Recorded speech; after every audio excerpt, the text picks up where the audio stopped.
Basée à Brevard-en-Bassigny, la start-up Debia conçoit des selles de vélo sur mesure qui s'adaptent parfaitement à la morphologie des cyclistes. Une jeune entreprise avec à sa tête des passionnés qui l'ont conduit tout droit au Trophée de l'innovation lors de la Nuit des réussites 2024. On en parle dans Entreprendre.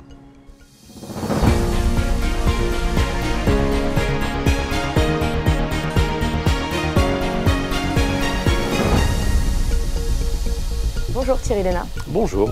Alors vous êtes cycliste amateur, mais aujourd'hui vous êtes là en tant que membre fondateur de l'entreprise Debia. Est-ce que vous pouvez nous raconter un petit peu l'histoire de cette entreprise ? C'est une très longue histoire, mais que je vais vous résumer.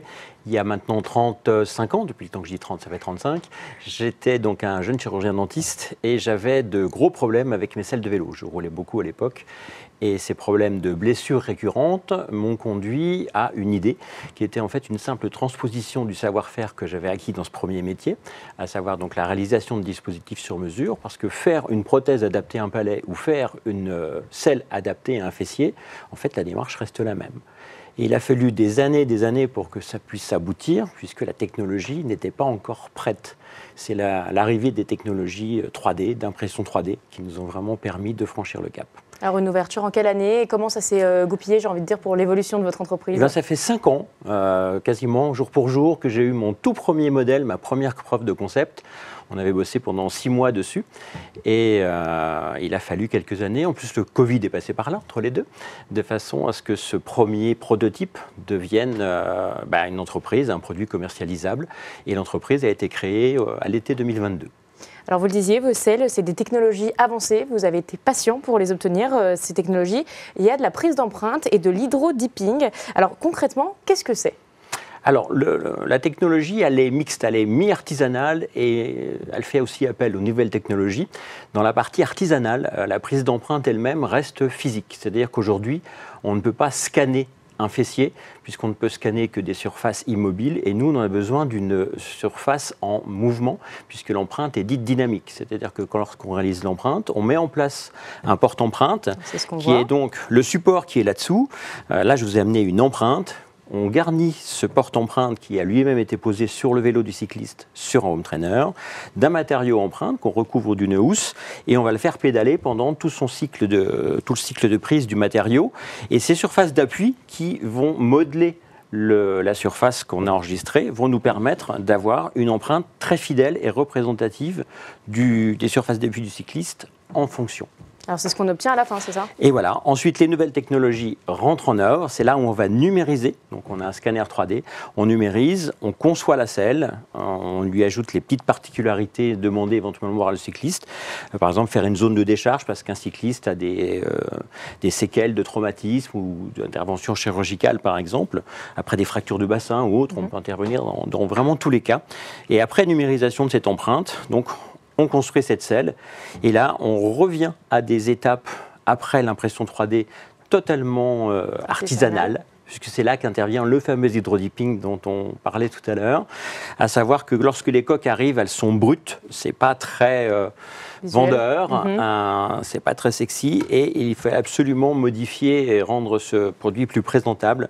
Et c'est là qu'on a vraiment des étapes de finition qui sont très traditionnelles, de ponçage, d'après, de peinture, d'application d'un film de transfert, donc l'hydro-dipping en anglais, qui s'appelle beaucoup plus judicieusement en français transfert hydrographique, et on va transférer le motif sur la surface. Et ensuite, il sera fixé à l'aide de vernis.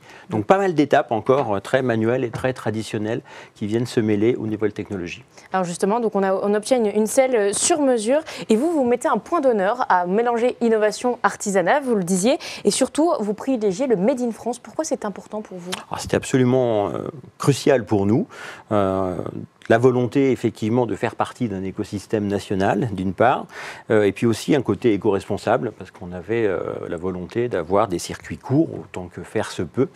Et c'est une mission qu'on a réussi et qu'on espère encore, même sur certains points, rapprocher. Voilà, je ne vous en dis pas plus. Alors voilà, j'imagine bien qu'il y a des choses qui arrivent pour la suite. Comment vous, en tant que cycliste, vous vous êtes dit, je suis cycliste amateur certes, mais j'aimerais bien telle ou telle utilisation de ma selle, j'aimerais bien tel ou tel matériau dans ma selle ?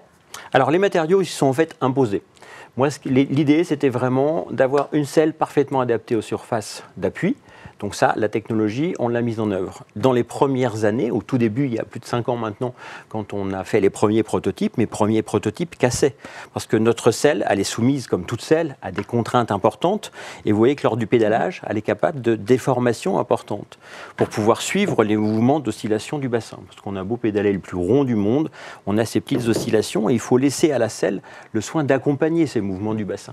Or, sur une selle standard qui est trop rigide, on ne peut pas, d'où les blessures qui interviennent, puisqu'en fait, vous venez alternativement vous taler d'un côté et de l'autre sur une surface rigide. Vous avez beau avoir interposé de la mousse entre les deux, le secret, c'est que ce soit bien adapté et que l'ensemble puisse être mobile. Et interposer de la mousse n'est pas une solution. C'est pour ça que nous, on s'en dispense totalement. Tout ça pour vous dire qu'au tout début, mes premières selles cassaient. Alors qu'aujourd'hui, elles tiennent plutôt bien. Ah ben maintenant, c'est plus que plutôt bien, puisqu'on les a passées par des tests laboratoires. On en est bientôt à 600 selles en plus produites. Donc on a maintenant un beau recul. Et on sait qu'elles sont quasi indestructibles, sauf sur des chutes, des grosses chutes. Et encore, c'est assez extraordinaire, ce qui nous permet d'ailleurs de les garantir à vie. On est tellement sûr du produit qu'on les garantit à vie. Alors justement, sûr de ce produit qui vous a emmené, qui vous a conduit à obtenir le trophée de l'innovation de la Nuit des Réussites, la première édition en 2024, que nous avons organisée sous le haut patronage de la CCI Meuse-Haute-Marne. Alors je vous remets ce trophée, voilà, solennellement. Je vous en remercie. Qui témoigne de votre avancée technologique. Alors en quelques mots pour terminer, qu'est-ce que ça fait de recevoir ce trophée? Ah ben, c'est une fierté. Évidemment, c'est une belle reconnaissance aussi des institutionnels et ça c'est quelque chose qui nous porte et qui nous fait plaisir et qui nous poussera à aller encore plus loin. Et bien on termine sur ce mot de la fin. Merci Thierry Lénat d'avoir été avec nous. Bien, merci pour la Régoprance et pour m'avoir reçu. Quant à nous, on se retrouve très vite dans un prochain numéro d'Entreprendre.